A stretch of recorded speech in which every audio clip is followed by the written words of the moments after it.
교통사고 식물인간, 이런 사고를 당하진 않아야 되겠지만은 피해를 입은 가족들 입장에서는 엄청난 큰 고통에 시달리면서 생활을 해야 됩니다. 자, 식물인간은 왜 소송을 꼭 반드시 해야 되는지 예전에도 여러 번 유튜브를 통해서 다뤄봤지만은 가장 이슈화 되고 상당히 중요하기 때문에 또 한번 다뤄보도록 하겠습니다. 두 가지 이유가 있습니다. 식물인간의 경우에 반드시 소송을 왜 해야 되는지.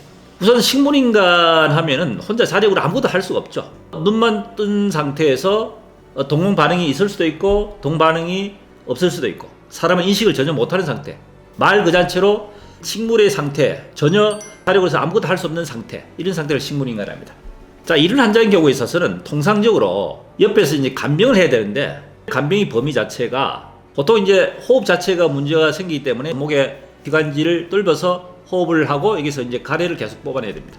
또한 식사도 콧줄로 하든지 코가 이제 흐른 경우에는 뱃줄로 해서 식사를 공급을, 유동식을 공급해야 됩니다. 이런 환자는 말 그 자체로 혼자 자력으로 전혀 거동을 할 수 없고 움직일 수 없기 때문에 반드시 간병인이 2시간 내지 3시간마다 이 욕창을 방지하기 위한 변경을 계속해야 됩니다. 그렇다면은 가래 제거라든지 식사 공급이라든지 욕창이 생기면서 굉장히 위험하고 상당히 힘들거든요. 또 폐렴이 올 수 있는 가능성이 높기 때문에 이런 환자를 케어하기 위해서는 한 사람이 24시간 제대로 옆에서 케어하기가 상당히 어렵습니다. 그래서 법원에서는 이건 도저히 한 사람으로서 아무리 체력이 강한 사람이라도 24시간 간병을 계속적으로 하루 이틀 며칠은 갈 일 없지만 계속적으로 한다는 것은 곤란하다. 법원에서는 규범적 판단에서 한 사람이 아닌 최소한 1.5인, 한 사람의 절반 정도의 어떤 노동력을 다시 제공하든지 또는 2사람 정도의 노동력을 필요로 한다 라고 해서 간병 비용을 지급할 때 통상적으로 인정하는 한 사람 기준이 아닌 한 사람 반대 2사람의 간병비를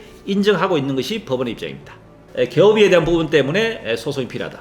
또 한 가지 식물인간의 경우에서 왜 소송을 해야 되는지 중요한 이유 한 가지가 있습니다. 식물인간 하면은 생명이 그래 길지가 않습니다. 오래 살지 못한다는 얘기죠. 앞으로 3년, 5년, 7년, 10년 이렇게 살 수 있는 나이를 감정의사가 감정을 하고, 그 감정의사 감정에 따라서 법원의 판사께서 이 정도 기간까지 살 수 있다고 했기 때문에 그 기간까지에 대한 간병비를 지급한다고 판결을 만약에 했다 합시다. 그런데 과거와는 달리 지금은 굉장히 의학 수준도 발달되고 기술이 많이 발달되어 있습니다.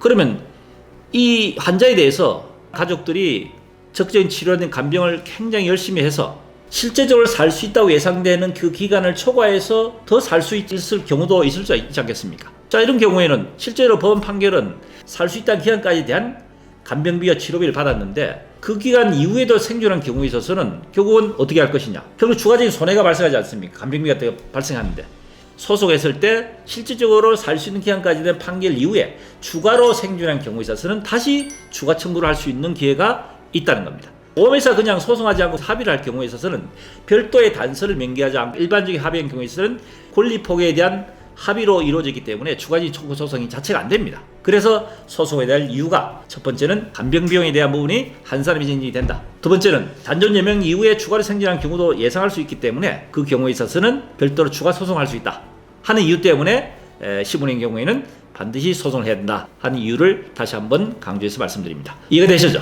도움이 되셨으면 구독, 좋아요 부탁드립니다.